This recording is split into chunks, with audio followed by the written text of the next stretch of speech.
Okay, I'm audible? Okay. So, good evening, everyone. I am Himali Parekh, and I am delighted to welcome you at the entrepreneurship across the border and side from the USA and Ahmedabad. I proudly presented by the AMA at the AMA and American Corner and South Ahmedabad. So today we are gathered at the AMA to dynamic and world of the entrepreneurship and learn more from our respectable expert from USA and Ahmedabad. As we all know, entrepreneurship is serve as the backbone of the economic growth and innovation, job creation, some social advantage by sharing insights from the diverse region. And our goal is to bridge gap between the different business environment and foster a more interconnected to the entrepreneurship ecosystem. So for the agenda, I'll share, before we dive into our exciting program, I'll share the schedule for the event. We have 6:30 p.m. to our most inaugural remarks, welcome note by the SART team. 6:45, our Professor Michael give a presentation. The 7 p.m. to 7:45 p.m., Dr. Salil will set the tone and introduce the panel. 8 p.m. our quick audience questions, and 8:10 p.m. to thank you remarks by the Tejal from the American Corner, Ahmedabad. So now we start a formally program. Please join me in the welcoming Mr. Rajendra Joshi from the SART team for the program introduction. Please, sir.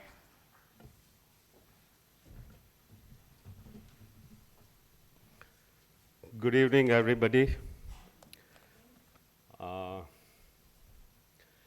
Glad to see all of you here.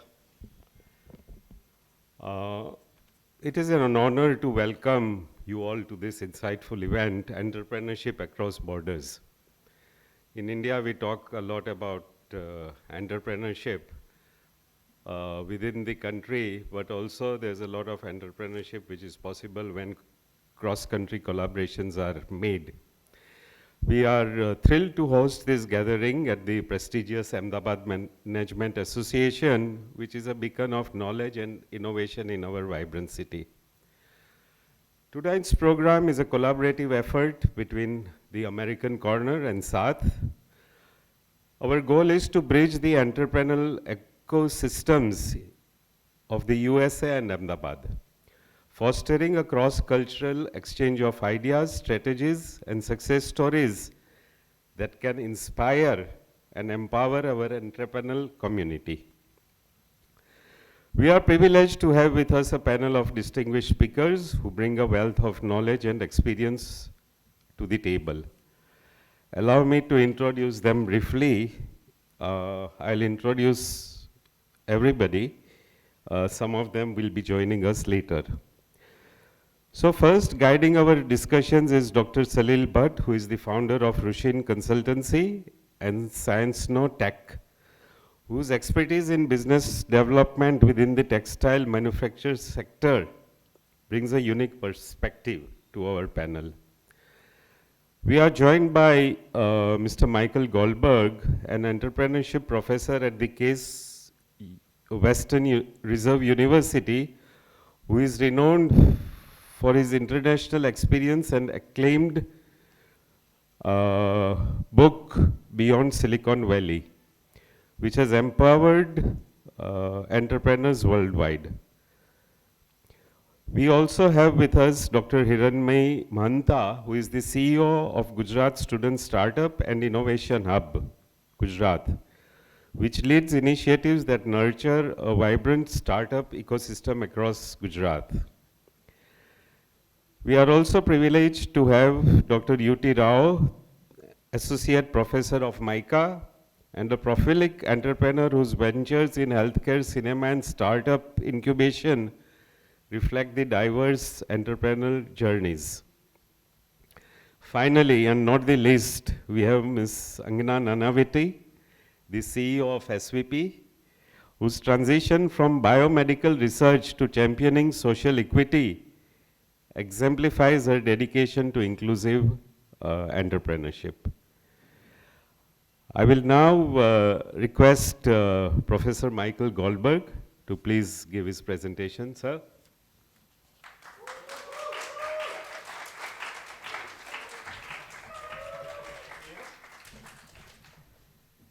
Well, good afternoon, everybody. All right, people. By the way, this is going to be interactive, so I'll be reaching out. I know we have a few of these Duke students in front that are ready to jump in, but to Team Ahmedabad out there, I'm looking for your input as well. So the down arrow. So here's a little bit about me. I'm from Cleveland, which we'll talk a bit more about. I did my undergraduate at Princeton, worked for an NGO in South Africa for several years on Mandela's election in '94, and then had my MBA from Wharton and a master's in international affairs, and then got into the world of the internet in 1998, 1999. I worked for America Online. Anyone heard of that company here? Okay, a few. 2, 3 hands. There we go. Okay, thanks, Team Duke. So I worked in international business development role for them in the old days when we used to plug our phone line into our computers to get the internet. I have a background in venture capital, and then I've been working in higher ed for the last couple of years. The Fulbright program, which I'll talk about in a second, launched some of the work that I'll talk about today. Does anyone know what country that flag is? No?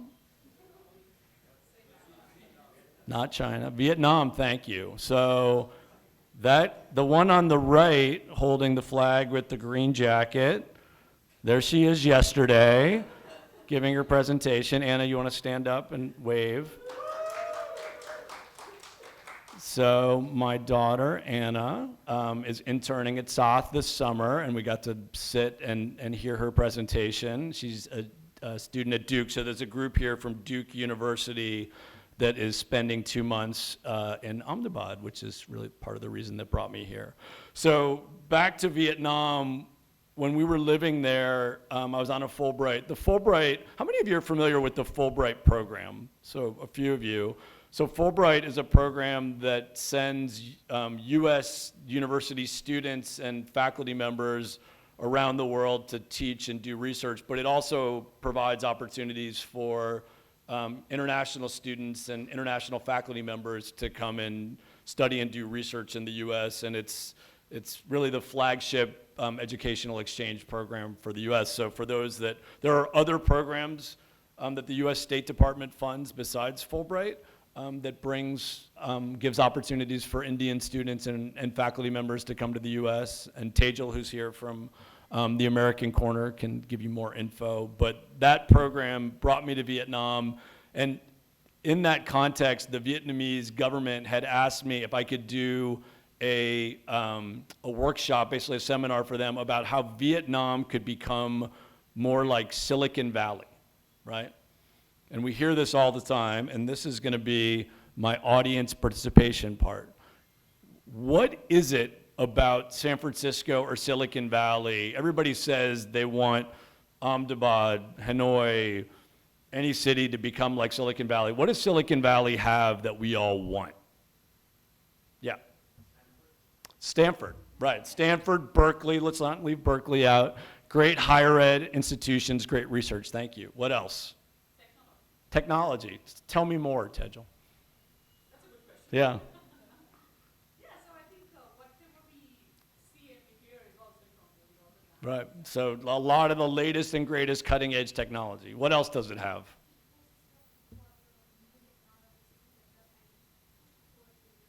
Okay, vibrant ecosystem to push to the market. What else?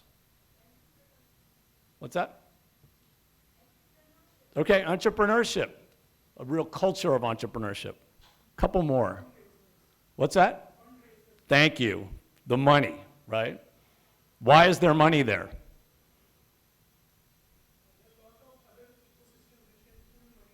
Yeah. Yeah, and the money wants to be close to where the vibrant startups are. So it's a fully formed ecosystem where the money's there because the great startups are there. Anyone else? Yeah. Social network. Yeah, tell me more. Yeah.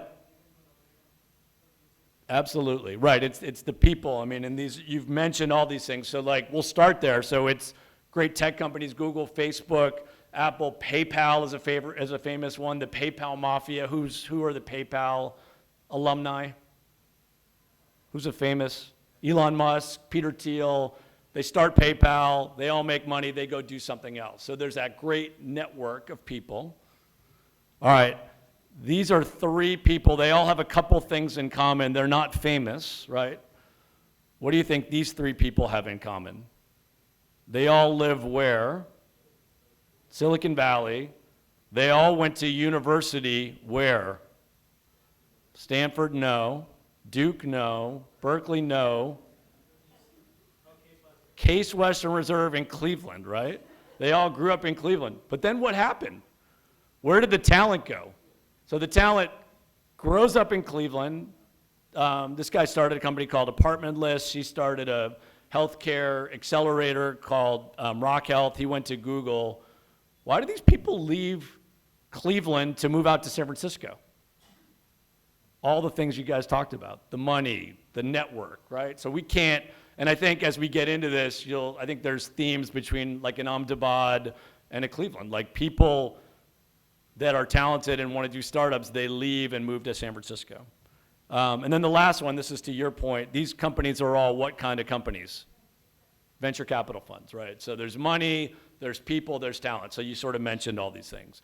So back to Vietnam, I told the folks in Vietnam that I didn't want to teach a seminar about how they could be more like Silicon Valley, and I actually thought they had more in common with another city. Who knows this city besides the person in the front row? Anyone else want to guess? Cleveland. Thanks, Tiki. All right, what do you guys know about Cleveland except for the people in the front row? Have you ever heard of Cleveland? Tell me one thing you know about Cleveland. One of my former students is here, so she lived in Cleveland for 2 years, so I won't call on Namrata. What have you heard about Cleveland? What name might you hear associated with Cleveland? Michael Goldberg, thank you. That is a great, thank you very much, gold star. All right. Anybody know that guy? LBJ. He won us a championship and then he left for LA. So oftentimes, like, I don't know, Anna, if you have the same experience, or Namrata, when you tell people you lived in Cleveland, do they ask you if you knew LeBron? Okay, there you go.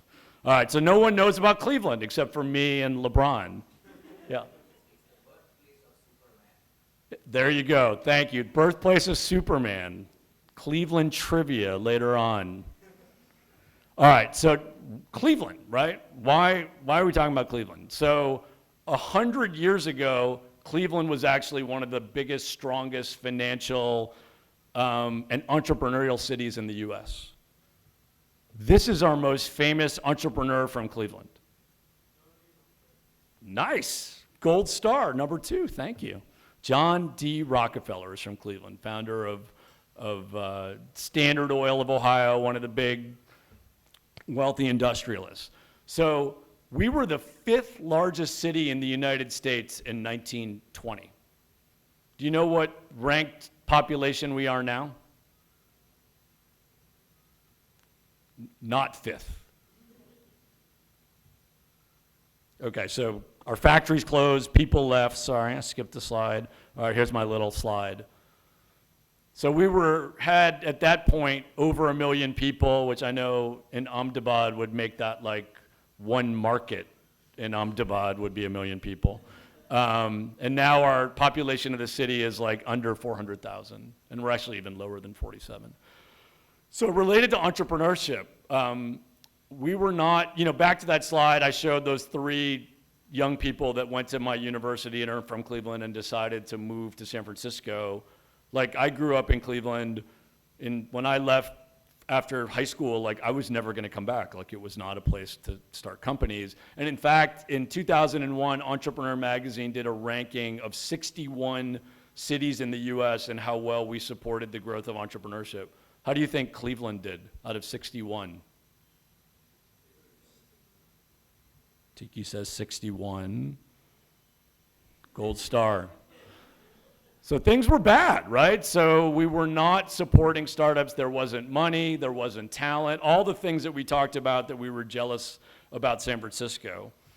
And basically what happened, and we were talking a bit about this with some of the panelists before we came in, at this point in like Silicon Valley, like to your point on funding, like, I mean, how many of you have been to San Francisco before? Okay, so quite a few. So, I mean, it really is, you walk into a coffee shop in the Bay Area and there's people that look like these young people or you pitching ideas, there's funders there, it's a very well-formed ecosystem. But in a city like Cleveland where we don't have, at least 25 years ago, we didn't have venture capital, we didn't have people, we really needed other entities to step up. And for us, it really was this combination of government, and I'll talk a bit about how that government funding was supported. And I know government plays a big role here in India broadly, but also in Ahmedabad specifically. And then the role of donors, which I know during the panel discussion, because Social Venture Partners is funded through donors. Obviously, the work that South does is funded through donors. We'll talk a little bit about philanthropy. So in Ohio, government came together with donors. I think one point that I'll make about the role of government in Ohio was that they required matching money.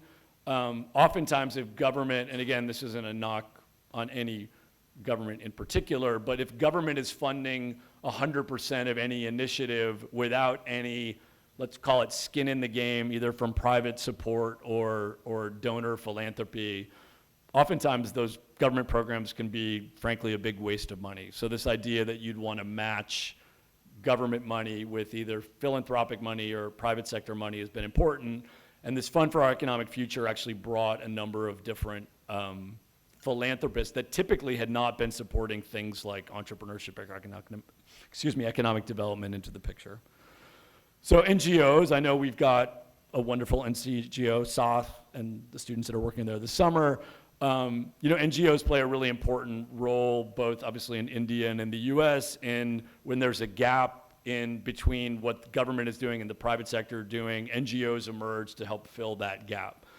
In Cleveland, we founded something called Jumpstart. Jumpstart was actually created at our university, and it's an interesting model in that not only do they provide support and services similar, I know we'll talk more about what SVP does during the panel discussion, but they also actually have an investment fund. So that was an unusual model for an NGO to actually be making direct, what we call equity investments. So if you're making an equity investment, you're actually getting shares of a company. And Jumpstart actually invested in over 100 companies. I was trying to find the right cricket analogy for this crowd, because we often in the world of venture capital, you make 100 investments. If you have one home run, I guess in your guys' world, if you have a 1 or 2 sixes, is that the right answer? In cricket? So Cover My Meds sold for over $1 billion. That was a Jumpstart investment. When a company sells for over $1 billion, what's that called? Unicorn, thank you.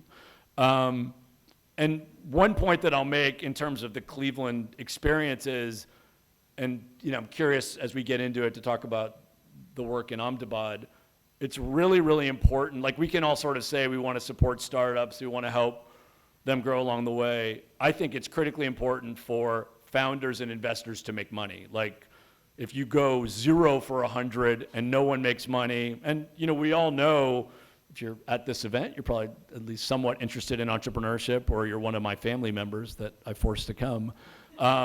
You know that the most common result of startups is failure, but you still obviously hope that you're going to have some success. And in this case, Cover My Meds, that one investment of about $1 million for Jumpstart returned the entire fund. So they made $60 million off their $1 million. So that's really important. That was really critical for us in Cleveland. Role of universities, and I know a number of you either are working through universities here, or in the case of my new friend sitting in Pennsylvania with a foot in both places. Universities play a really, really important role, can play an important role in funding the growth of startups. Case Technology Ventures, interestingly, is a fund where half the money comes from government and half the money comes from the university. And in this case, Cardio Insight was actually started by an Indian biomedical engineering PhD student at our university. It's a cardiac measurement device, and that company was sold to Medtronic for over $100 million. So some of you may be working at universities with a research hat that are looking to commercialize technology. That's a role that universities can play helpful in. We also, our institute on our campus sits inside of a makerspace called ThinkBox. I think Namrata, it actually wasn't even open when you were, maybe it just opened when you were on campus. And then we work with student entrepreneurs. These are a couple students of mine that are developing a filter to filter out microplastics out of the wash. So universities can play a big role in helping student startups on the journey. I'll just quickly, because I know we want to get to conversation. In the state of Ohio, we also are involved in accelerator programs. Like, what's the most famous accelerator program in San Francisco? Does anyone know? Y Combinator, YC. Does YC have any government money? No. Why not? They don't need it, right? So in San Francisco, Y Combinator, which has spawned Dropbox, Airbnb, doesn't have any government funding because it's functioning great on its own. In Ohio, our government is subsidizing accelerator programs. And I know during the discussion, my sense is that the government plays a role in accelerating things here as well.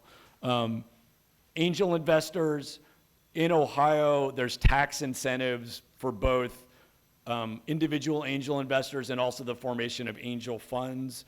Out in San Francisco, if you're an angel investor investing in a startup, there is no tax incentive from the state of California. Why not? Because they don't need to do it. But in places like Ohio, we are putting government money into supporting the formation of angel funds and angel investment.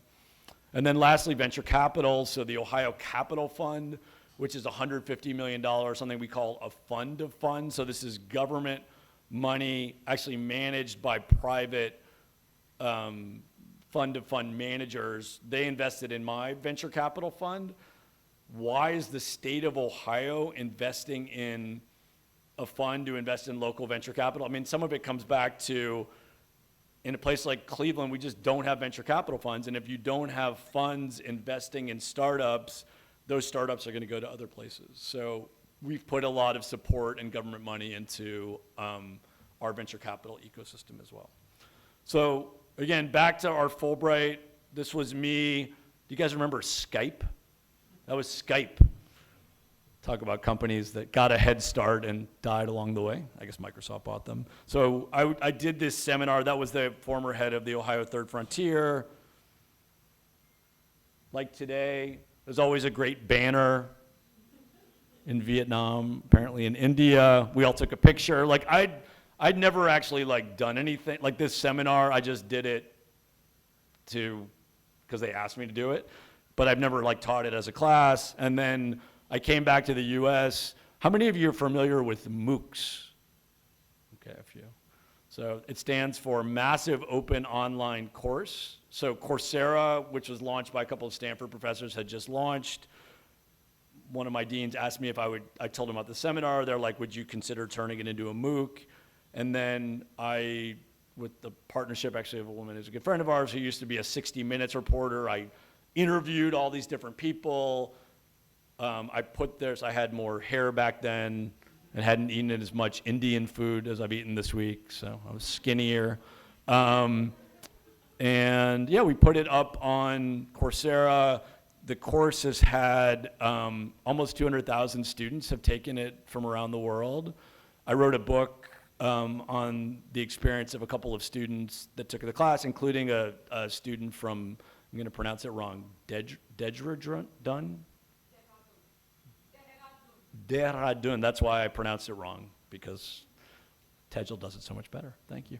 And it's been great. So I've had the opportunity through partnerships with folks like Tejal and the American Spaces and other embassies. I'm actually on my way to Cambodia to do a Fulbright there. These conversations are really fun because we get to sort of share, you know, we're 25 years into our experiment in Cleveland. How's it going? It's going better than it was 25 years ago, but it's still a work in progress. And I've had 4 wonderful days here in Ahmedabad. And again, so appreciative to the team at South for hosting this great group of students, including my daughter. And I'm excited to chat with the panel about things that are happening here and any insights that I can provide as well. So thank you so much for your time.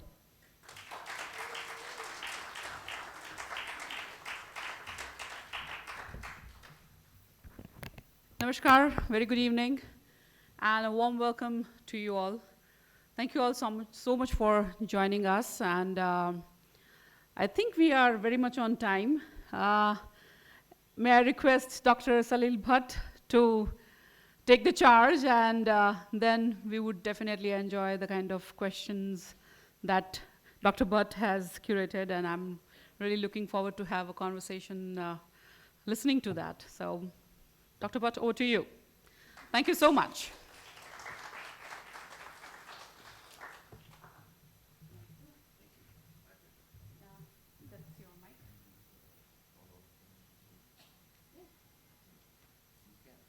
Oh, sure, okay. Okay, with this, I would request Michael to join us again on the dais. I would request Mr. Hiranmay Mahanta to join us. Thank you, sir. Very good evening and a warm welcome. Taaliyan bajti rehni chahiye. Okay, the first line, the taaliyan bajti rehni chahiye, that means keep clapping, okay? Yeah, all right. Okay. If I may request Ms. Angana Nanavati to join us. Thank you so much, and Rao, sir. Thank you. Thank you so very much. We have one mic. Do I give one mic there? Testing. Okay, that was a wonderful test. Okay, so thank you so very much, and now I'm signing off. All right. Thank you so much, Tejal ma'am. And we got the introduction of all the panel members here, but I would like to introduce Tejal ma'am also. So before we start the panel discussion, Tejal Vasavada is a coordinator of Mobile American Corner in Ahmedabad, which is a US State Department program. She's a professional anchor, storyteller, and talk show host. She conducts a talk show called Goshti on Facebook. She has vast experience in a wide range of businesses. She has worked with GHCL, Tata Teleservices, Aegis, Ace Information Way, and Helen O'Grady from Australia. She adores music and acting. Her role at HOG Australia was to teach students aged 3 to 18 about personal growth, communication, expression, and confidence through drama. She believes that if you cannot express yourself, you cannot succeed in any environment. She completed her studies of film production and management from AMA, very much this institute, and as a part of the course project, she produced 3 short documentaries.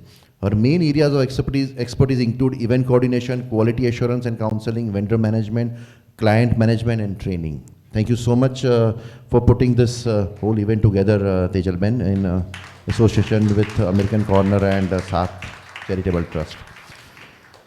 Okay, so now I have a difficult task to start this conversation when 4 experts in their own field are sitting in front of me, but let me try it out.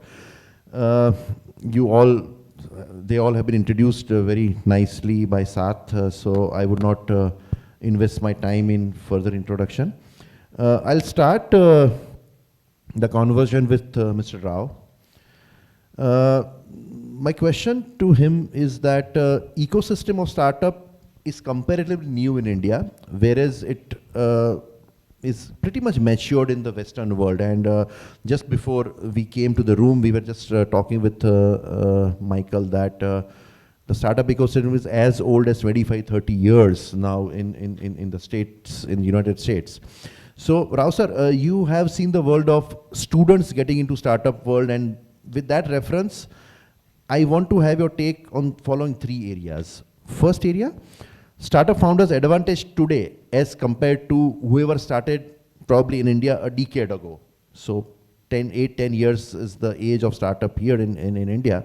So today as compared to earlier, number one. Second area is startup environment today in India versus mature startup in the Western world. And thirdly, startup environment of experienced personnel versus students. So we see a lot of students going to startup vis-a-vis some experienced people also starting their own startup. And after you throw the light on these areas, I would request Mr. Goldberg also to shed light on how mature startup ecosystem is there in Western. You did talk about it in your introductory session, but if you can shed a bit more light, how much mature is the startups ecosystem there in Western world also? Yes, Mr. Rao, please. Thank you. Okay. Thank you, Dr. Bhatt. So, actually, I think it's a very interesting question, but it's quite a lot of questions, 3 questions at a go. And especially when you have 5 minutes or 3 minutes to address. Yeah, I try and summarize. So actually, when I got into this entrepreneurship and incubation, I was an entrepreneur myself, and I was in academics. I looked after Micah's incubator way back in 2011, 13 years back. So I think I can say things have changed over the years. So things were extremely different. I think no one actually talked about startup. The term startup was not very popular. We said entrepreneurs and kind of stuff. So we had a communication technology incubator from Micah, and at those days, Ahmedabad had one incubator and a few other things. I mean, NID had just started called NDBI, and so there are maybe Micah and NID. Incubation was not hard of, and entrepreneur startups was another term. We all read what is a startup, which is coined in Silicon Valley, Microsoft, Google, those were the startups. Things have drastically changed over the last 10 years.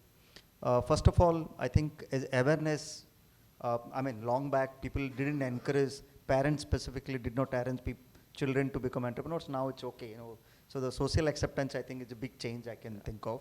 I wrote an article in 2014 for a very leading business daily. The title of the article was, "Where are the tech entrepreneurs?"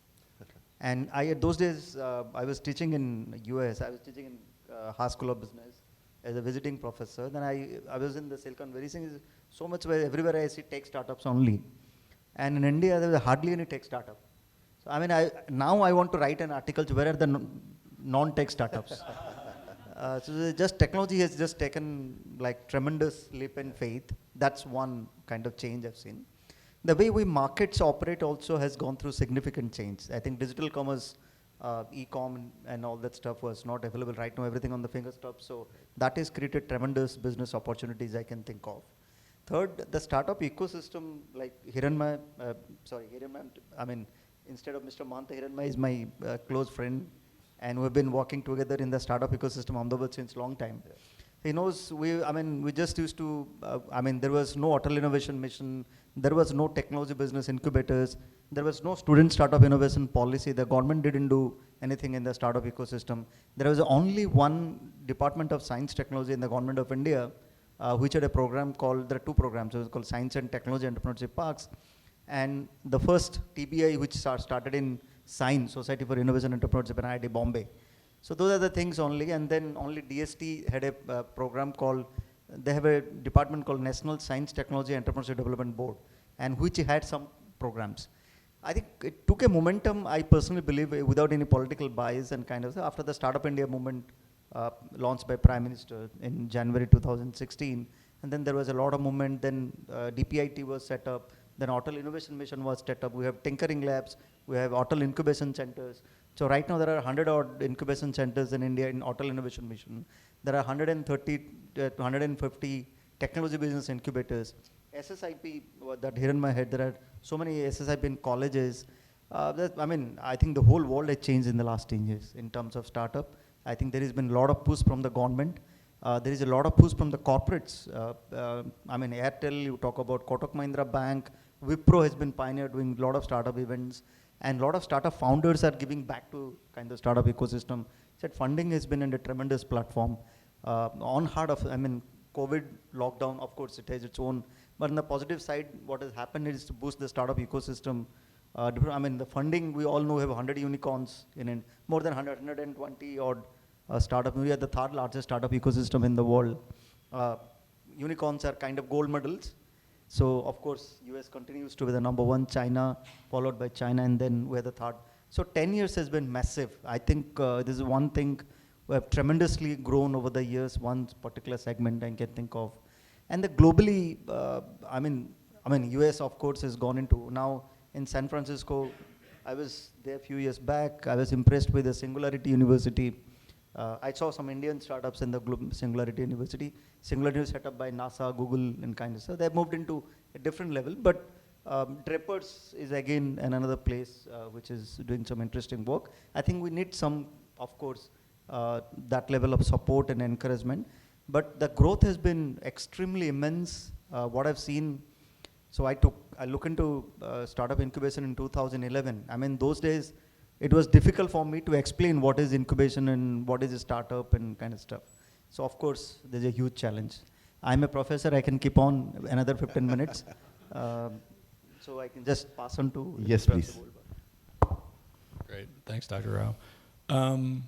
I mean, to your question around sort of the change and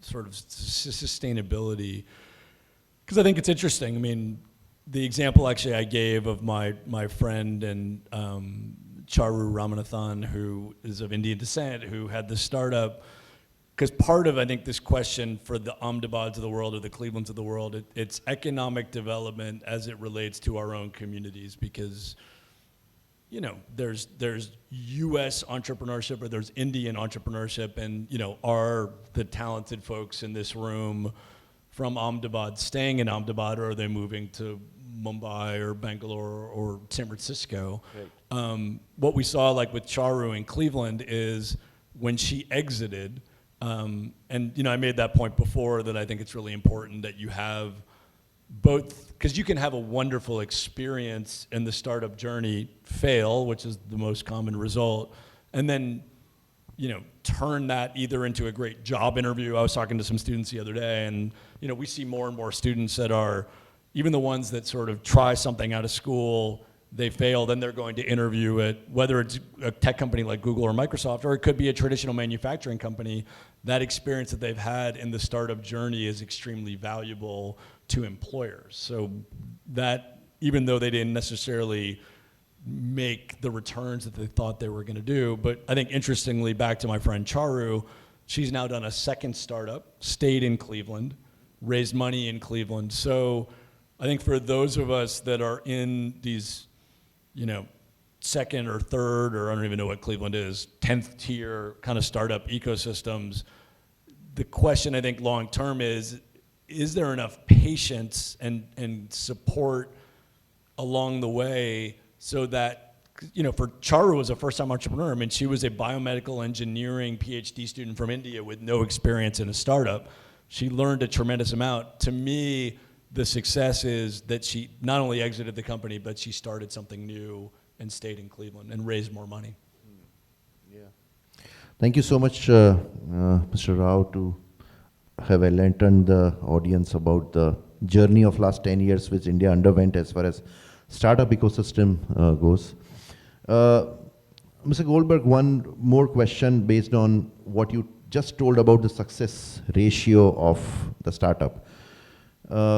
If I read the statistics in Indian startups, that success ratio is about around 1%.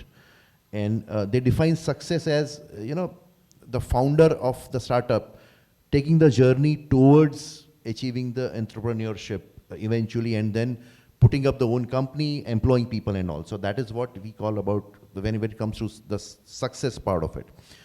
Now that is pretty alarming, having a success ratio of 1% from startup to being an entrepreneur. My question is this the same ratio in US also?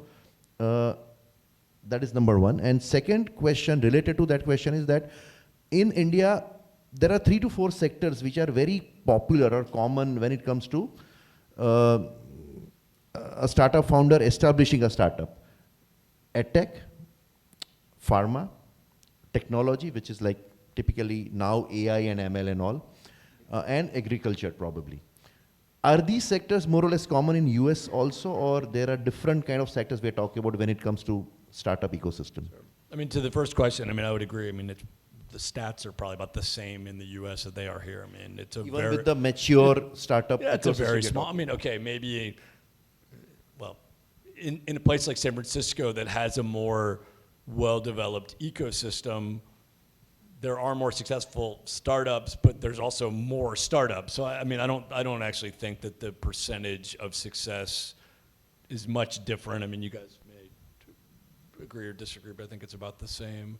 You know, and the sector piece is interesting, whether it's a Cleveland or an Ahmedabad, or we take it at a more national level, because there is an argument that regions, like in one thing that's emerged in Cleveland, I mean, I showed the pictures of sort of our industrial past, like the biggest employer right now in Cleveland is the Cleveland Clinic, which is our largest healthcare institution. So there's a lot of health tech that's happening to sort of leverage the strength of some of our institutions.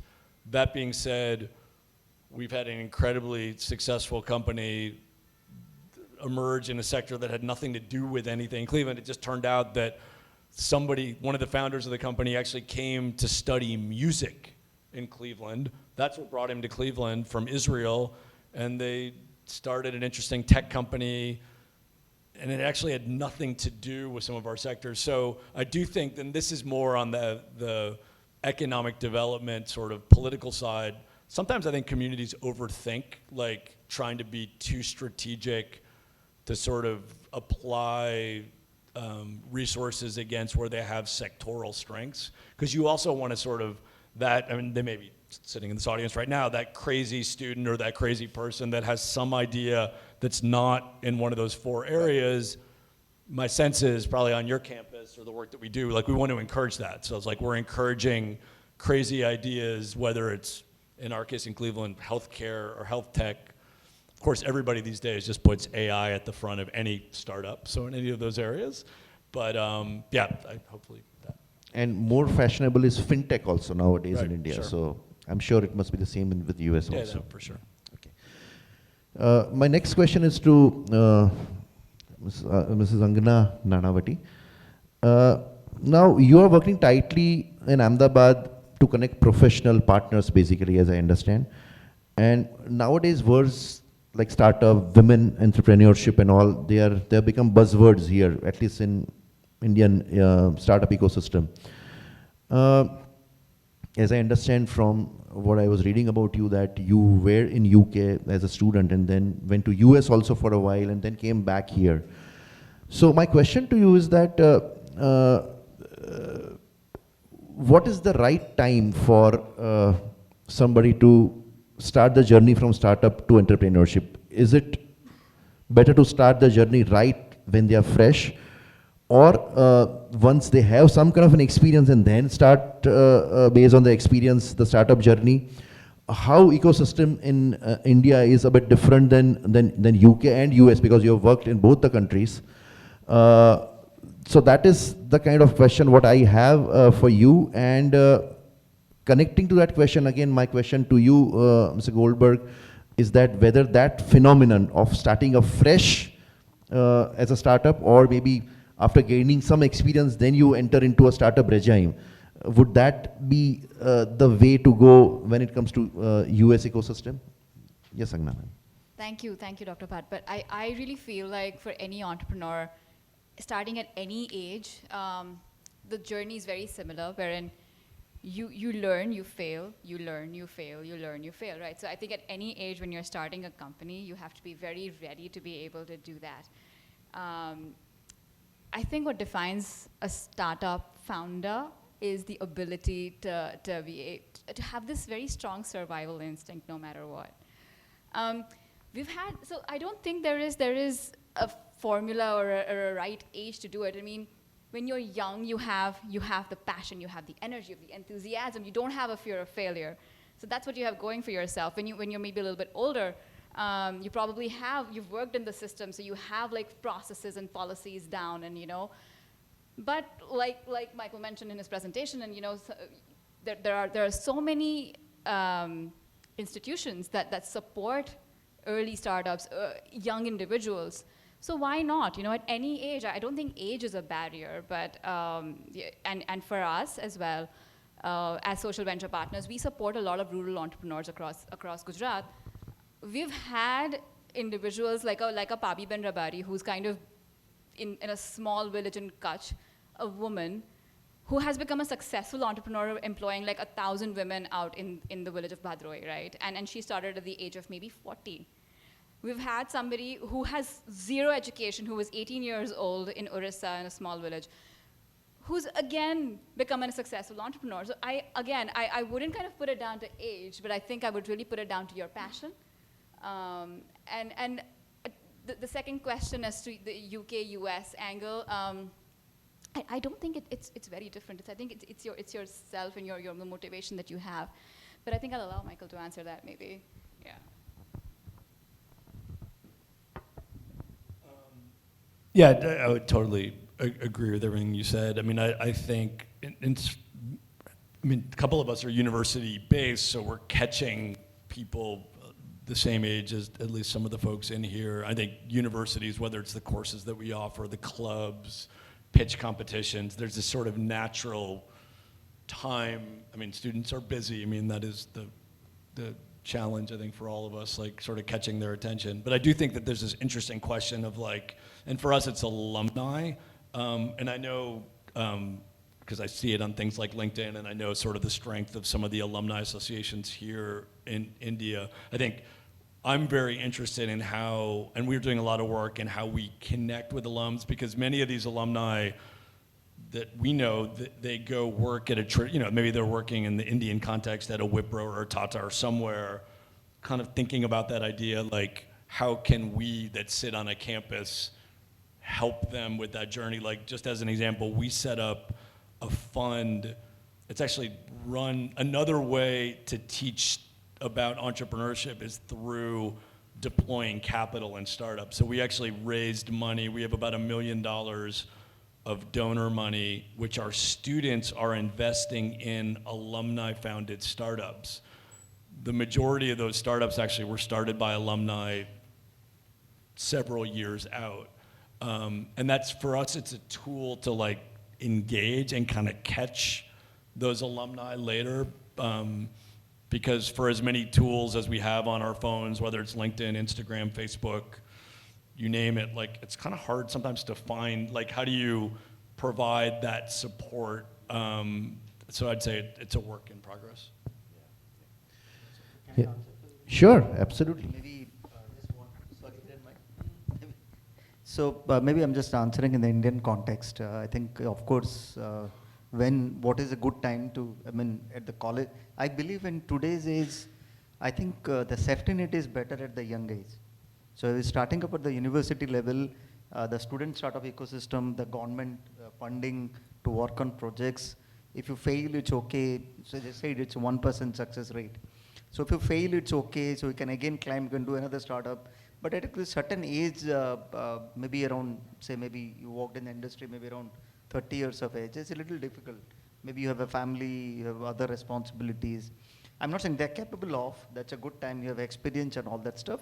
But I think personally, I feel the safety net is not that high at that age. In Indian context, we all have responsibilities. So I think the good time to push for, I have a clear cut thinking in that sense, saying sooner the better. And just I also want to add on, keep on saying. So, we talked about the few things back, saying the valley of death, like a lot of startups die down. One person you have to remember, as he said, about the jump start. So, can I say something in Hindi? There's a story goes about, sorry people, some people don't understand Hindi. There's a story called Mullah Nasruddin का काफी popular कहानियाँ हैं. And एक कहानी में कहते एक मुल्ला नदी के किनारे दही के जमन फेंकता है, थोड़ा थोड़ा जमन नदी के किनारे जमन फेंकते हैं. लोग हंसते हैं कि ये क्या है, दही के जमन नीचे फेंकने से क्या होगा. मुल्ला ने कहा कुछ नहीं होगा, अगर होगा तो कितना दही जमेगा.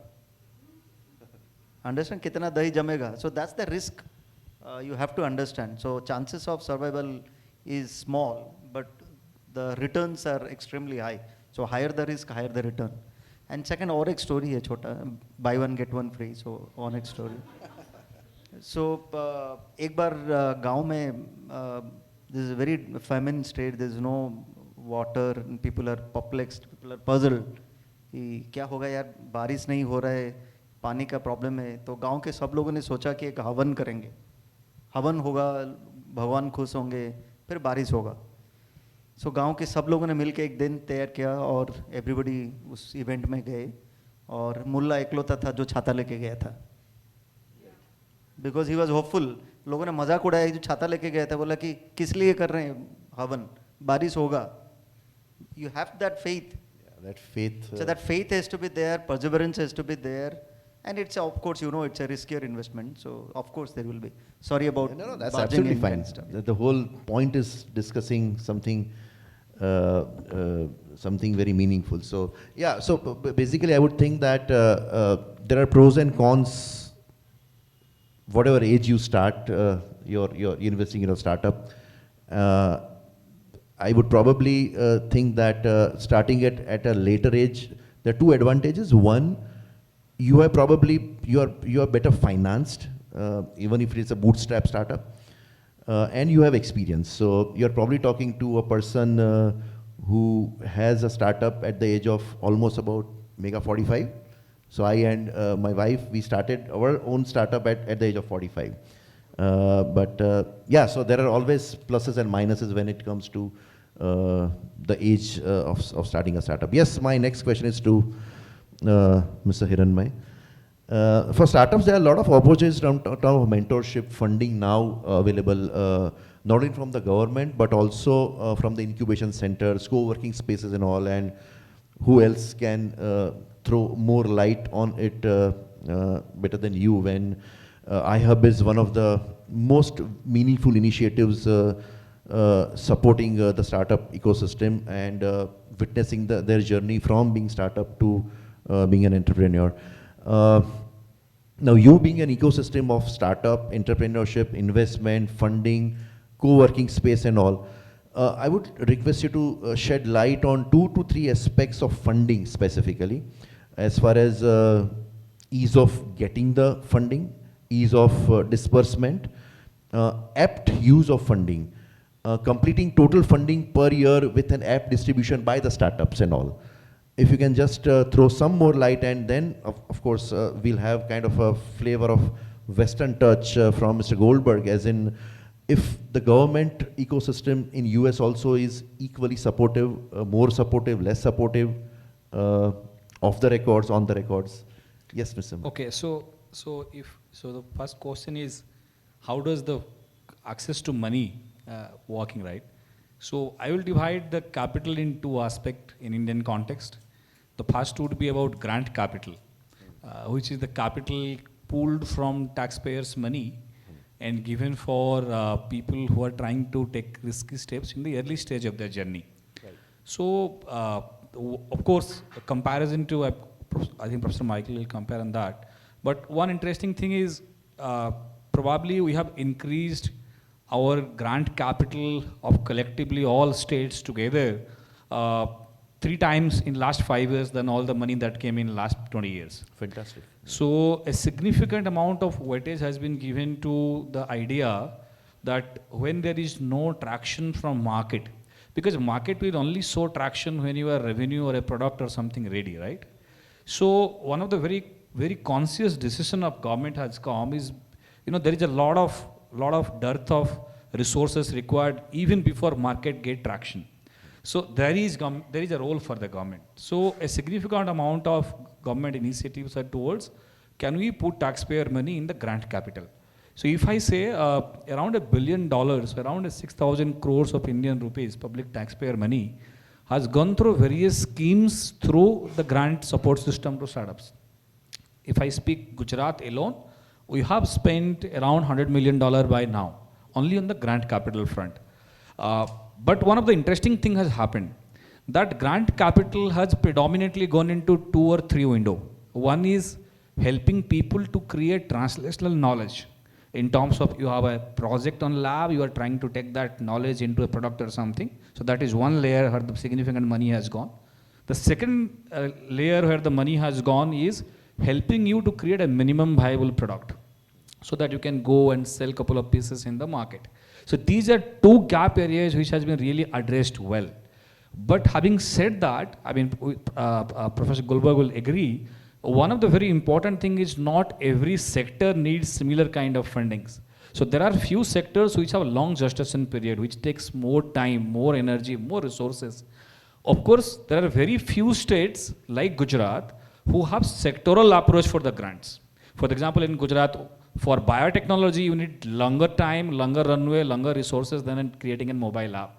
So in Gujarat, we have biotechnology mission, which has a longer gestation grant support system with larger quantum with different packets. But not every state has that in India, right? So this is one of the things that how can we create more sector specific, more runway specific support system in the grant part. So this is the one segment, and money is available something between ₹1 million to $1 million in the grant size as of now in India. But of course, more are in rupee side, less than in dollar side, because we have been supporting more about soft technology, technology readiness level beyond lesser than 5 and 6. So those kind of things have been done. If I jump to the second part of the capital is the risk capital, right? So grant capital, we have done decent amount of work. Last 5 years, we have geared up, no doubt. In risk capital, somehow one significant amount of money has come in last 2-3 years. Around average $30 billion from outside. But the problem is, alongside that $30 billion of money that has come to our startups, Indian investor in the risk capital segment has matched hardly $5 to $6 billion. So this is one disparity that is seen, maybe because we are, as Michael mentioned, that it's a 3-decade ecosystem in US and India is at about a decade and a half. So maybe that trust maturity is yet to come. So in that sense, for $30 billion of venture fund that has come to Indian startups, around $5 billion we have amassed from our local HNIs, investor, family offices and all. But you know, there is a very peculiar point to it. If you look at top 10 districts in India where retail investors are putting money on stock exchanges, out of top 10 districts in India, 2 come from Gujarat. 4th is Ahmedabad, 5th is Surat. In the top 10 districts in India putting money in the retail space, right? But if I look at the money that has gone into technology asset class as a startup investment, we don't stand anywhere in the top 10. So this is also a problem need to be solved. It's not about the money that we have. It is the kind of money for the kind of asset class. That is also a problem to be solved, right? And this is one thing that we are thinking that can we also, while we talk about capital solving problem, this is one thing that government is trying to see that how can we seduce more high net worth individuals? How can you inspire more family offices? And if I talk about one very important thing which Professor Michael will agree, the role of first round of successful founders in infusing money as a capital in startup ecosystem in next core is also a very important factor. Right. Gujarat, if I quote the data, we have 5,000 companies in Gujarat who makes more than 500 crores of turnover every year. But now this is the kind of volume in the particularly the SME, upper SME category that we have. But what fraction of that money can come in as a risk capital to this ecosystem? This is one, again, big gap that we are trying to solve. We are very, very early stage into the game. But as I told, grant capital, yes, we have picked up the momentum. But risk capital is something that probably retail space, okay. But in the technology asset class, we are supposed to accelerate more. Yeah. Super, very interesting angle about gestation period, matching the funding with the kind of startup what we are talking about. We could see that being the CEO of iHub, those kind of interesting angles come into the picture. Yes, what about from the US perspective? Like, I mean, you did shed some light sure. In your introductory session, but how helpful is the government? How easy it is to source the fund to fund the startup to start with itself? Yeah. No, Ramya, thank you for sharing the Gujarat and the iHub experience. I mean, I think this distinction, I mean, as you kind of lay out along the capital continuum between an increasing grant funding, and it's funny, I was at a session yesterday at GLS and we were talking about grant funding and, you know, we sort of say free money, from an entrepreneur perspective, I mean, nothing in life is free, as we all know. But the fact that grants are not taking equity or ownership shares in companies, I think it's interesting. And again, there may be ways to kind of share notes on this. Like, I think our grant funding, both at the university level, because you want to make it as frictionless as possible, yet we want to make sure, you have to have oversight. I think interestingly in the philanthropic space, Mackenzie Scott, who's my classmate from college, is like upending philanthropy partly just on the reporting side. Like, it's not only is she giving out funding without organizations asking for it, but she's actually highly reducing the reporting. And I think that's interesting on the sort of world that we're working in, because sometimes we can be perhaps overly bureaucratic from a reporting point of view for like a relatively little amount of money. But I think we've evolved a little bit. But I think we also struggle, the other point that you make in sort of that risk capital. And I do think things like that we've done in Cleveland, and some of it's incentivized by the government to sort of get more angel investors into the mix, because there is a gap or a valley of death between some of this grant funding and then risk capital. Again, San Francisco has it, Cleveland doesn't. Thank you so much. So, entering in the last phase of the discussion, although there are 4 celebrities related to startup and entrepreneur ecosystem, what we have on the stage. And I like rapid fire questions and all, but neither this is the right platform for kind of rapid fire kind of questions, nor I'm Karan Johar. So basically, probably I would like to address 1 or 2 questions common to all of you, and would like to have kind of a different perspective on those 2 questions. My first question is, how angel is an angel investor? From Indian perspective as well as from the Western part, are they really angel at times, or at times they are sharks? So I would like to have 3 different perspectives from 3 different Indian perspectives from 3 different Indians here, living in Indian startup ecosystem, and 1 from you, Mr. Goldberg, where Shark Tank is originated from. Let's start with you, Mr. Rao. So actually I've been an angel investor. Yeah, I know, that's why that question. Oh, okay. So, angel investor term is actually, I personally think it's not appropriate. Misnomer, It's basically. a misnomer. Yeah. And so I think angel, because at this, you actually put in money at a very riskier stage.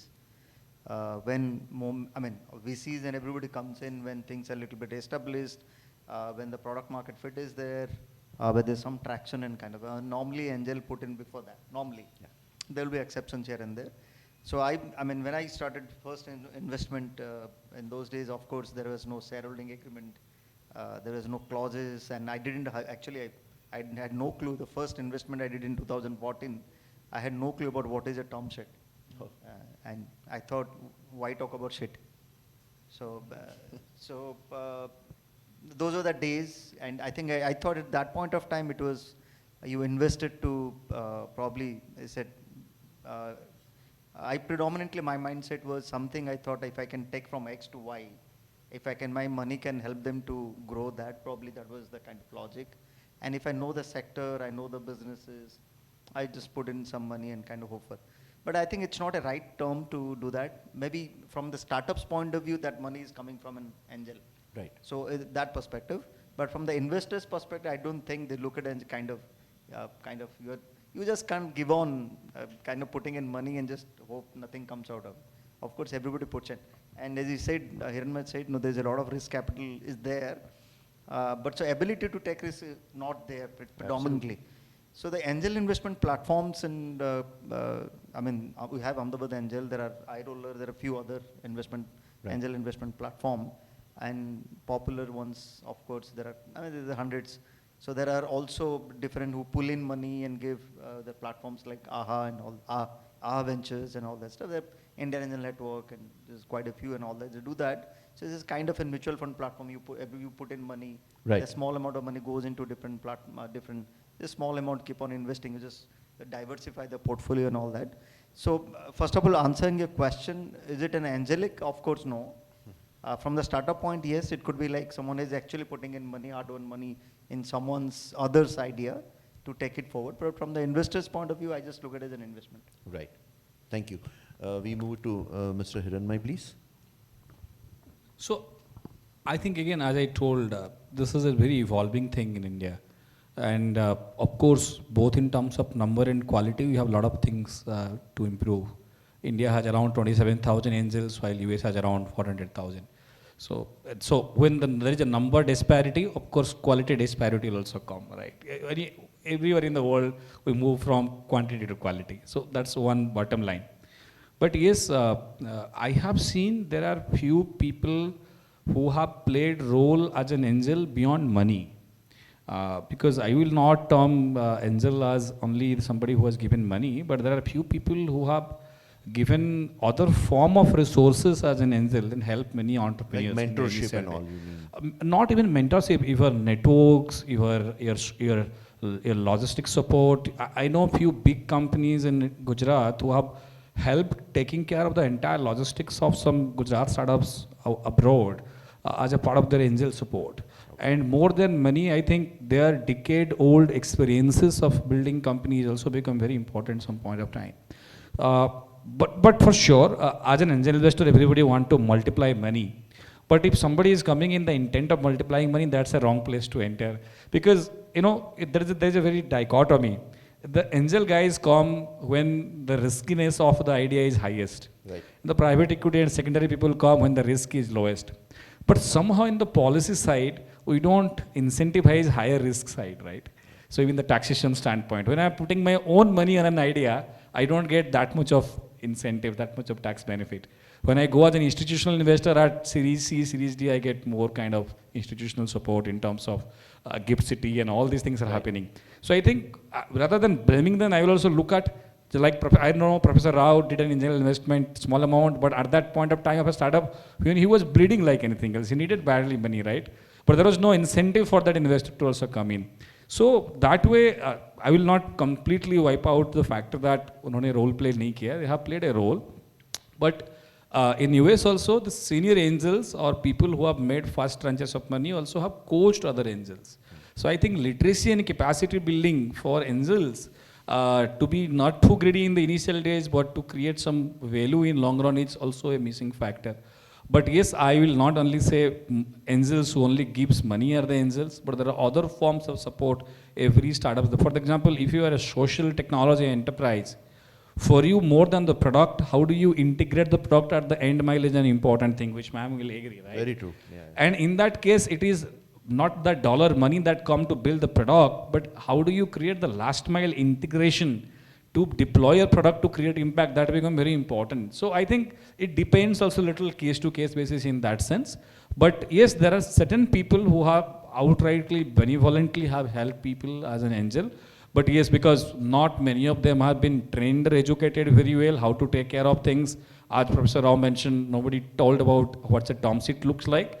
Many times I will also put a little blame on the founder side also. They take initial investor for ride. They think that, okay, he has given this thing on goodwill and you take them around. So I think that's also a little bit problem. I mean, it's not only the investors who are the other side. The ethics of the founder also matters a lot. True. And I think if one thing I will be taking proud, which India should tell proudly to the whole world, we should be ethical founders. Forget about we have little bit lesser money, little bit of lesser venture capital. But if as a founder, our ethics and integrity are outrightly higher, I think this is one thing that we can give to the world. Super, yeah. Yes, Angna ma'am. I think I fully kind of resonate what Hiranmai said right now. I think he's so right about when he talks about, the return on investment is such an important component of any investor, because let's kind of be honest here, like nobody does as human beings, we're selfish beings, right? Nobody does anything for like benevolence. In fact, working in the philanthropic space, right? We did an entire session this Saturday wherein we were talking to a room full of funders as to what is in it for you as a funder of not-for-profits, you know. Be it satisfaction, be it emotional joy, be it social return on investment, but there is something in it for you, and that's why you're doing it, that's why you're motivated to do it. So I think it's very important to keep in mind that, you know, when anybody or anyone is investing, but also from the funder's perspective, and I know that, you know, this is talked about a lot, but pulling in a little bit of behavioral psychology, because that's my background into this, it's so important to have an experience of what that funder is looking for versus what you have to offer.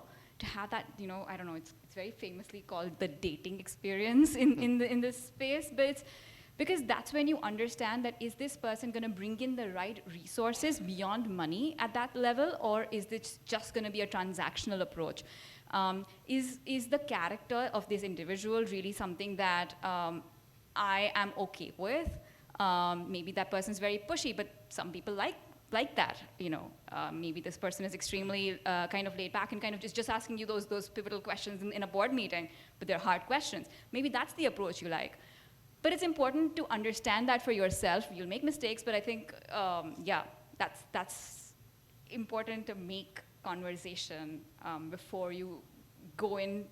Money can't be your only incentive to kind of onboard a funder. At least that would be my approach. Yeah. Yes, Mr. Goldberg, from Thanks. the country of Shark Tank. Yeah, right. I am a fan of that show. So just to riff off a little bit of what Angana said, I think and actually in my MOOC, I interviewed a couple of angels on this question of, and I'm going to tie it to the economic development piece of a Cleveland, which is, because, you know, obviously the difference between an angel investor is, in the world of two pockets, they're doing this out of their investment pocket, right? So there's an expectation that they're gonna get a return. They could also do things instead out of a donor pocket to fund some of the things like you're leading.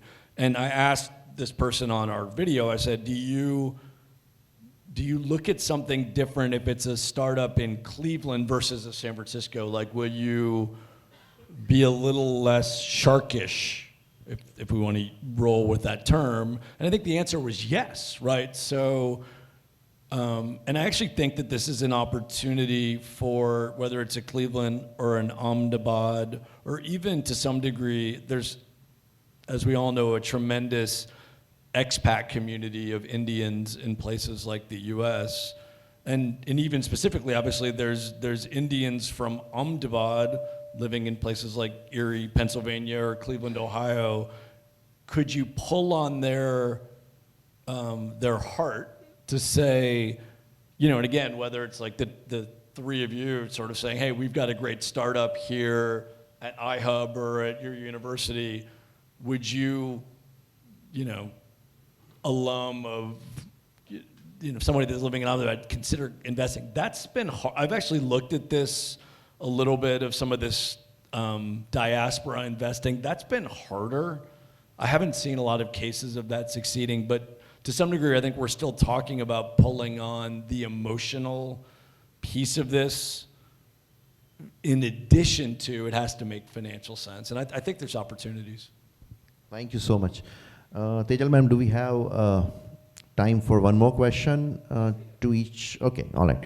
So taking the cue, and Mr. Hiranmay did speak about the founder being ethical, or, you know, more moral, on the morality of it. So my second common question is, there is, at least in India, we keep on hearing the criticism that from not only from the corporates but also from the investors, that there is a phenomenon of a lot of startups just for the heck of getting the funds. They put up the startup, have the fund, operate for a year or two, and then vanish in thin air. My question to each of you would be that what would you really think that a startup founder comes up with a startup just with the aim of having the fund, and not with the main aim should be to make the journey from being a startup founder to an entrepreneur. So is that the phenomenon, is that criticism in the right stride or not, from the Indian as well as the Western perspective from Mr. Goldberg? Let's start this time with Angna ma'am. Thank you, Dr. Bhatt. I really feel, and again, coming from the social side of things, the journey, when you start something like that, I'm an eternal optimist, but it's quite schizophrenic, to start something, to get it funded, to kind of, it's almost like your baby. So it will be, yes, people do kind of tend to segue towards, oh, I want my name, or I want funding for it, I want whatever. But at the end of it, I think, you have to remember that that one person is also doing multiple other things and getting pulled in multiple other directions just to keep that one venture alive, because it's their own. And I feel like as long as that doesn't happen, I don't think there is a lot of life beyond a certain point in that venture. So coming from a very optimistic space, I don't think that, if one person is not as passionate about the idea, about whatever they're doing, they would venture in it. But again, yeah, I would leave the more experienced members in the panel to comment on that. Yes, probably you are the one who has been dealing with such startups every day in day out. I see a better side of this, at least in Gujarat. Out of every 100 teams that comes to pitch to us, I find over 60% of them are serious about the idea that they want to pursue. But having said that, this is not the scenario that probably you will be hearing in a ecosystem where VC funds and others are very pervasive, like Bangalore and others. I must give credit to Gujarat founders in that sense. They want to go little slow, moderately slow, but they want to remain profitable and create wealth. That's one very unique thing that I see here. Having said that, I think it is also on the onus of the investors to teach this ethics where to go, right? I mean, if there are precedences of people burning money and going away, if that kind of stories are being celebrated or even that become a mainstream narrative, then there are people to emulate. But if you discourage them either in our bedroom or boardroom, whatever it is, I think we can get the facts straight in place. But yes, I mean, we need to talk about that, this is right or this is wrong, right? That conversation is very important. Having said that, I see few founders who believe that they can pass the buck and go away. But as far as I see, particularly early stage founders of younger groups who are just college pass out or entering into their late 20s, I find a significant amount of ethical standards into it. That they really want to do something because they believe in an idea. And particularly, if I may pass an over remark which I have experienced, founders who come from tier 2 and tier 3 places, I have seen more often they are idea-driven people. They are not money-driven people. If I see pitch decks from Rajkot, Baroda, Bhavnagar, Mehsana in this state, none of these founders have come here to saying that after 2 rounds I will go away, right? They try to convince us that judge us on the background of a founder. But when I go into metros and others, I think that's what I told, the narrative also makes a lot of sense. Many often I see that, they try to follow some of their legendary early movers, who have done and gone away. So I think there is a standard that people are trying to solve problem, that no doubt about it. But it is also important that sometime when we are looking for, we are saying that, whether we are looking for funds or not. And you will be surprised to know, recently I came across a very interesting data from the state government support to startups. I found out around 30% of startups are not looking for even equity money at initial stage. They are asking us to give them zero collateral working capital and kind of a debt convertible instrument than equity money. Because most of these startups are profitable by second and third year. They're doing 20-25% of EBITDA positive by third and fourth year. But they don't need a equity money at that point of time till they go high growth zone. But if you ask me, do you really need capital? Yes, there should be hunger, but what kind of capital? When a boy comes to me and says that, "Ki boss, I am 30% profitable here, coming from Bijapur and Mehsana, but I want a little bit of different kind of capital for next 2 years till I go to equity." That means there is a significant maturity among the founders also. Right. And I think if we can bring in that maturity, these problems of topi companies will go away. Yeah, yeah. And I distinctly noted you did not name Ahmedabad in the list of the cities, but nevertheless, yes, Mr. Rao, your take on it. I almost agree with what Hiranmay had said. He deals with startups day in, day out in but in my experience, I've also, I don't think many people come with only primarily for money. And first of all, before that, I just want to clarify, I think we are interchangingly using entrepreneurship and startup, which is probably not accurate. Startups is a subset. Yes. And startups are, you are looking to scale, you are looking to solve a problem and kind of stuff. These are different category of people. So if you are not passionate about something, you are not trying to solve a problem. So I think that's a basic essential. I mean, so there are few people here and there in every aspects of life, which could be kind of stuff. That's a normal. And in the startup world, that could be the same average. So there is nothing which is extraordinary out of kind of that. That's normal. So which will happen in every place and every situation. Other than that, I think, as Hiranmay said, my also experiences are extremely passionate people trying to solve something, create something. So that's the normal thing. Right. What would your take be as far as US startup or entrepreneurship journey with respect to the question what the other three answered? Sure, no, it's great. I mean, not surprisingly agree with almost everything that the panelists have said. You know, we're probably all of us to some degree are in the business of helping and supporting. One of the things that we try to do, and again, I think this is an opportunity around alumni and mentoring. I mean, we haven't talked a ton about mentoring. It's come up a little bit as it relates to angel investors, but I think, you know, sometimes like as the adults in the room on these things, like, and actually my wife's here, so she sees me do this, like I really, many of the ideas that I see from my students are kind of like, you know, frankly, not the greatest ideas when they first sort of emerge, and I have to remind myself to just sort of be, not just shoot it down, right? So this question of like, when folks are sort of emerging, and we've got a bunch of students that are here, and like you want to be encouraging, you want them to keep doing things like customer discovery and sort of being out there, but and doing it in a way, and then bringing mentors into the picture.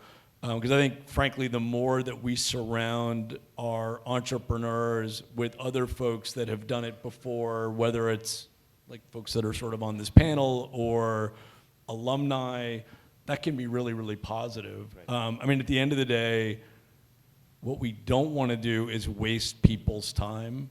And I'm very focused on that, whether it's the students who are like incredibly busy, and then mentors and alums, like they're also very busy. So that, I mean, to some degree, I feel like my main job is like doing triage and trying to like get busy people together in a productive and positive way to sort of keep this process going, even though, frankly, at the early stage, many of these ideas aren't really baked in a way that creates a ton of promise for investors. We want to just keep helping them along and not being discouraging.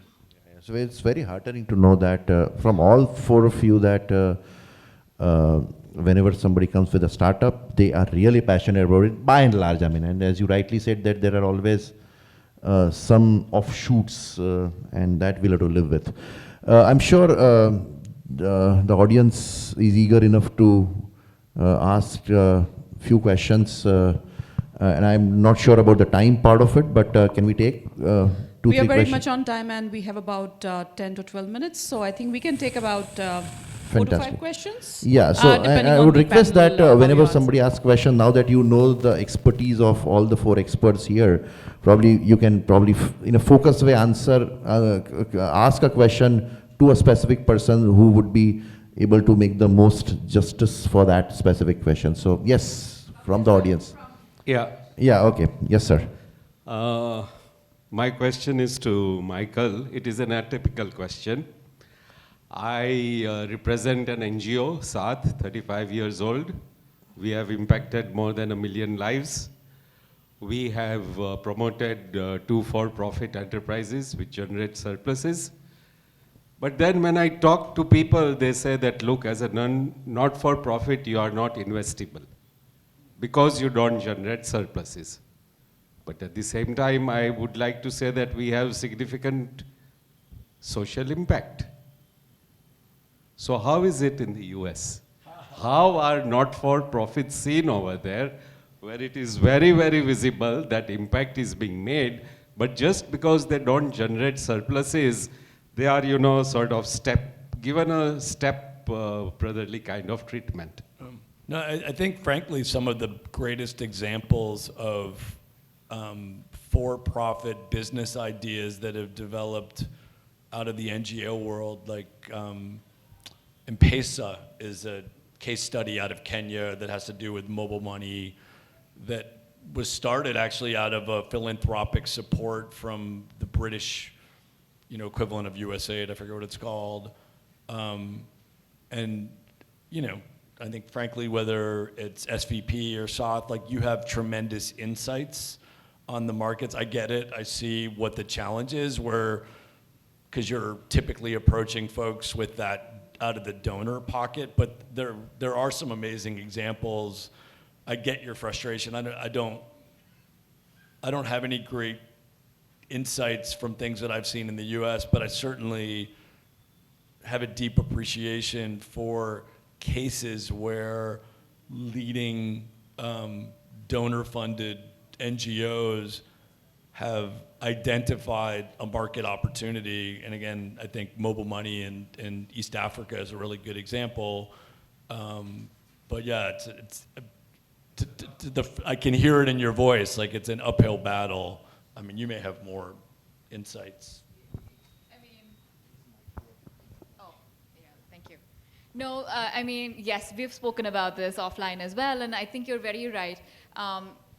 Even when we go to rural entrepreneurs, I think most funders look at it from a donor perspective rather than from a funding perspective, and it's mainly to do, I really find that there is a gap in the language, and I'm not saying, you know, spoken language, but I feel like the way a rural entrepreneur approaches a startup or, you know,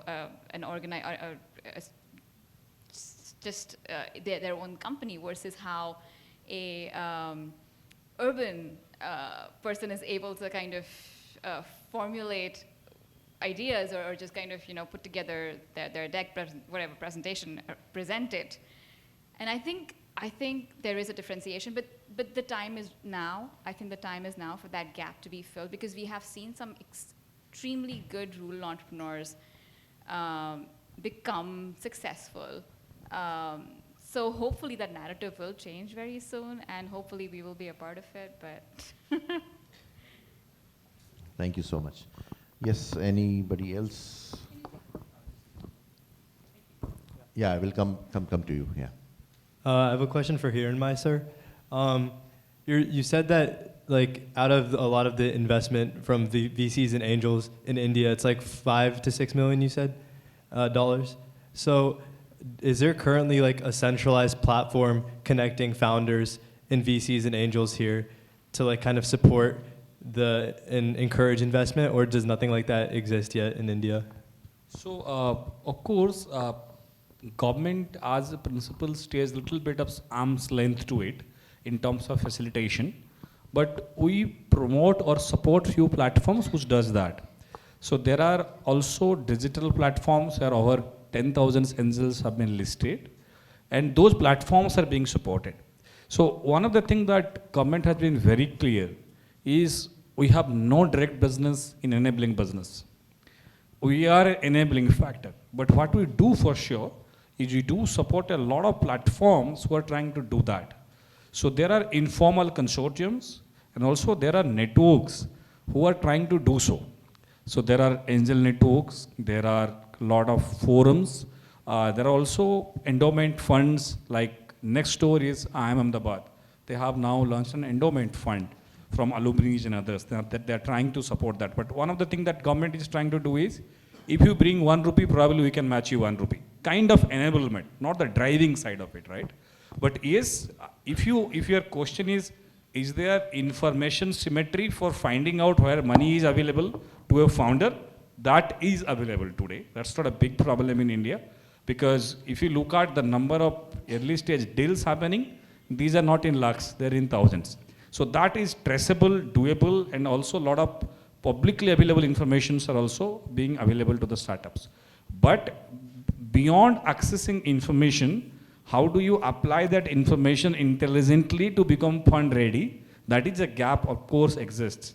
Suppose you know that you have 5 competitors or 5 similar enterprises who have got decent amount of support from XYZ places, but how do you find out a similar opportunity to avail that? That gap is, of course, there in terms of grooming the founders to become fund ready. So finding out where the money is accessible, is symmetrical information available, but to make you ready to achieve that, yes, that's more often than not, the founders are themselves doing, some incubators are helping them, but that is one area that need to be filled. Little bit of more educational intent to make them ready. Because I believe in present day, most of the investors are looking at how can you communicate better that you are fund ready, rather than how do you dissolve the money, right? Whether are you able to communicate, which ma'am will, Tejal ma'am will agree, right? So it's all about the narrative building. Many often there are very good tech founders but they fail somehow to communicate that narrative around the technology, and that become a very big problem. It become a silly thing, but it become a roadblock many times. Yeah. We have friends at the back, the room. Yes.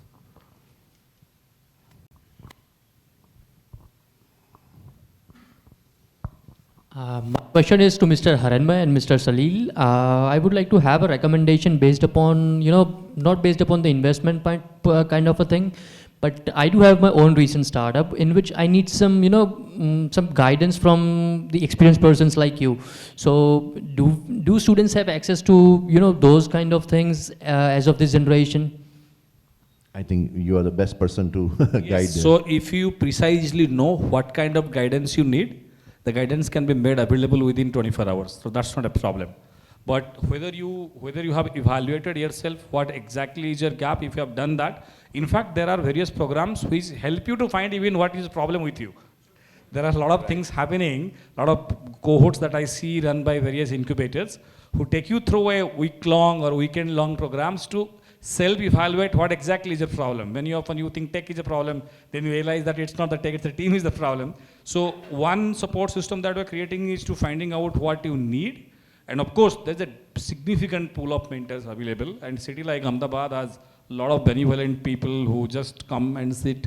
But I have seen the mentorship has given dividends if you are very clear what you want from the other guy. And if you are very clear, you will get good people from Gujarat Chamber, FICCI, CII, TAI. A lot of good communities are there. That way, Gujarat's community is very strong in that sense. I would strongly recommend you visit iHub space. We can help you if you come down. Because there must be a lot of such already experts there available. Even the startup founders who would be able to guide you very aggressively. Also, I'll just say, we also do another thing. Before you go to get mentor, we also help you to connect with 4-5 similar layers, similar domain startups in a single place. So one of the reasons we built iHub just behind AMA and put few hundred startups together is sometimes the peer learning become a very critical factor to understand what exactly you need. And many often the mentors spend hours figuring out what exactly you need. So I think we are doing a lot of horizontal connection also. And then a bunch of founders try to figure out, okay, this is the problem. Then it becomes easy. You'll also be able to learn a lot from the experience of those similar kind of startups. Yes. We will help you. Yes, you can catch me after this. Yeah. Yes. Yeah, you are audible. So my question is to Professor Goldberg, and the question is like you mentioned. So the question is how important is moving to places like San Francisco to pursue entrepreneurship? Because I'm asking, it might be repetitive, but I'm asking this because won't opportunities in, say, places like San Francisco also lead to increase in competition? And it might happen that a particular startup might thrive in an environment of Cleveland as well, right? Like, what are your views on this? Great. Come fly back to Cleveland with me. Come on, let's go. Yeah, it's interesting. I mean, actually, like my Namrata is one of my former students who lives here in Ahmedabad. She can talk about her journey to a place like Cleveland instead of San Francisco. I mean, hey, San Francisco's awesome. The weather's great. Stanford's great. There's money. I mean, it's actually sort of hard to compete. I mean, again, I think in some ways the Ahmedabad versus Bangalore, Mumbai. I mean, we love getting talent. I mean, one of the things is I think that's interesting, without getting into American politics. You know, we're a country of talented immigrants that have come. I mean, if you look at the number of startups, whether it's in San Francisco or other places, that have been started by immigrants broadly or immigrants of South Asian descent specifically. I mean, look at our tech companies. I mean, we've got incredible talent. So we desperately need the best and brightest from around the world to come to the US. And not surprisingly, many of those folks are finding their way to San Francisco instead of places like Cleveland. But much like, now that I've spent 4 days in Ahmedabad, if somebody said to me, where would you go in India? I would say Ahmedabad's great. You know, I mean, I didn't know much about it before Anna started working at South. So I do think, you know, even conversations like this, it's like, it is helpful. You know, the United States is a big and diverse place. It's not as big and diverse as India is, but I think it's helpful for students to be thinking about, or young people, like there may be opportunities in, you know, cities outside of like the major tech hubs like San Francisco that could be a good fit, whether it's to come as a MBA student like Namrata did, or to come to a startup. Yeah. Sorry, I have an unsolicited answer. You didn't ask. So, I mean, see, I mean, there's a lot of money available in San Francisco for sure, but it's equally expensive to stay in San Francisco. So it's damn expensive. So the good thing to actually plan to go to San Francisco is to look for an accelerator program. Like I know, I mean, Hiran would also know there is an Ahmedabad fellow, Sarad. Sarad was in Singularity University. They had a program called GSP, accelerator program. I met them at so you look for an accelerator program which is based out of maybe Drapers or Singularity and some other places. There are a lot of other star accelerator programs, and there are several other programs. I think the topic is entrepreneurship across borders. So I would say I think there is a lot of scope for Indians to look into startup programs. I mean, I'm sure most of you might have heard about Startup Chile programs, and there are Startup Ireland programs, Startup Singapore programs. In the US also there could be many such programs. And there are a lot of Indians I mean, meet while in the US. I said Sarad was here from India in the accelerator program. There are a lot of people. So you can explore that rather than going to San Francisco. That will put in lots of amount of money. I will just see, let me tell you, I was telling about this boy from Bijapur, right? I'm not able to convince him to get from Bijapur to Ahmedabad even. Forget about San Francisco. You go where your problems are, and you go where your customers are. You don't go anywhere else, right? This boy taught me that staying in Bijapur is a 100% profitable business, sitting in there. So when I told it's 60 kilometers from here, why do you come? A lot of money. He says, no boss, money is not the game where I should go. I should go where the problems are, what I'm solving, and where the customers are, right?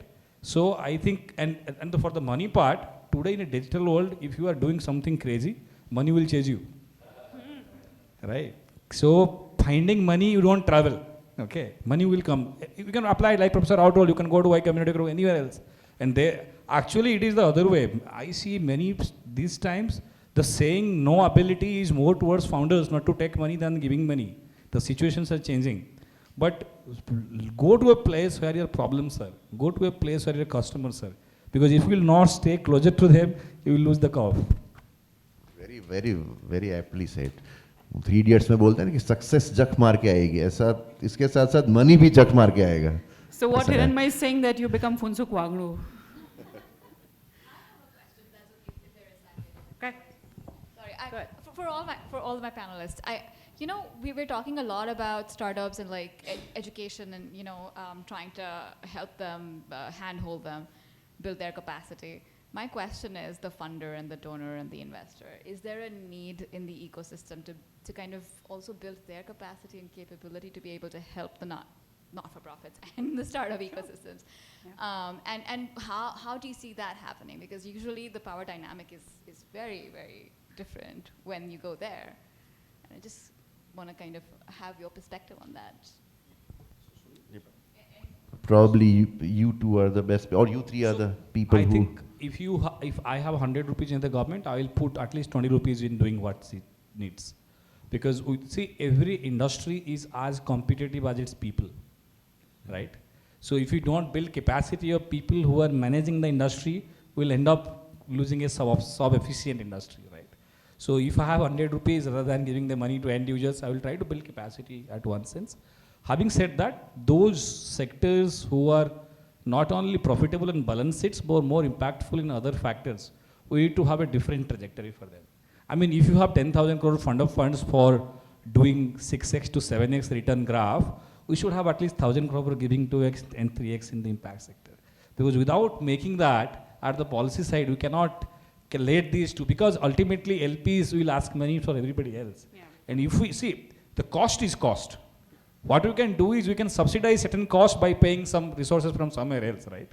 And that substitution of the cost by somebody, it can better from the taxpayer money. So if you can little bit orient strategy, I think your impact space will be as competitive as profit ones.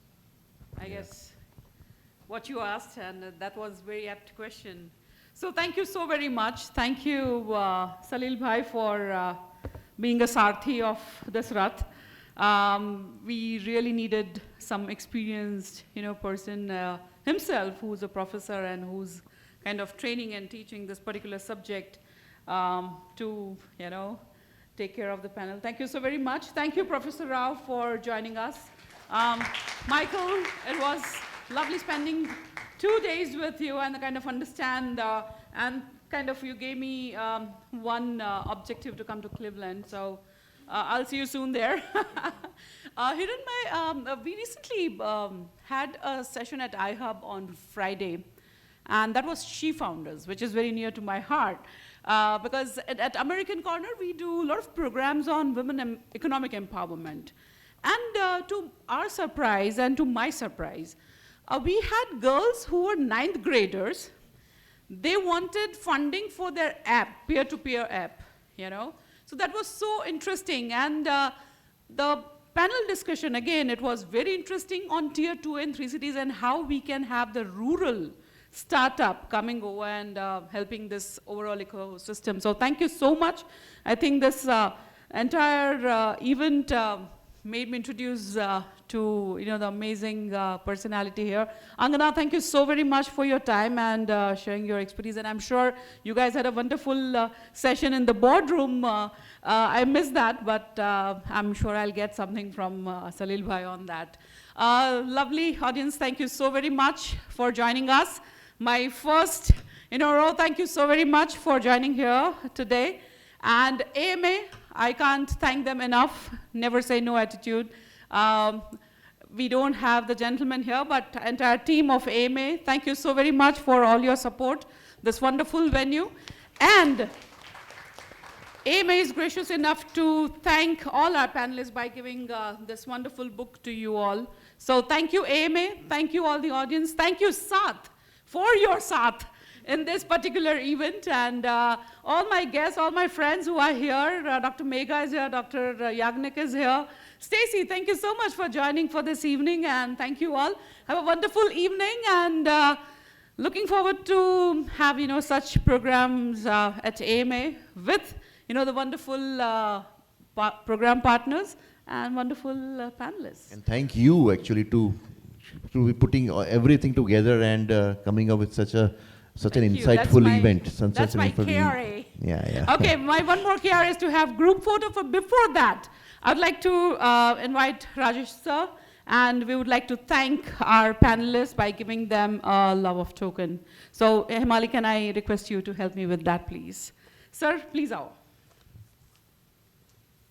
Maybe we'll start with Michael.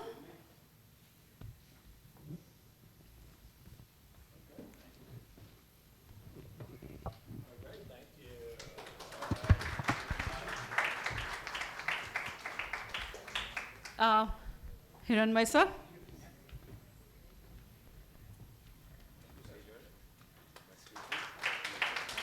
Rao sir, Chinmay ma'am.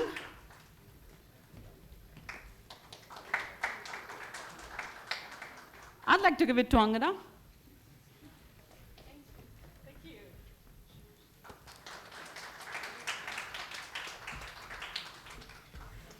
And last but not the least, we have Dr. Salil Bhatt, and I would request Dr. Megha Bhatt to give away this thing. Megha, please join us. You want to take a picture? We'll take care of it, don't worry. I can't miss this opportunity to do this. Please. Okay, people, join us for the group photo. Thank you all. Thank you once again for your time and having us here.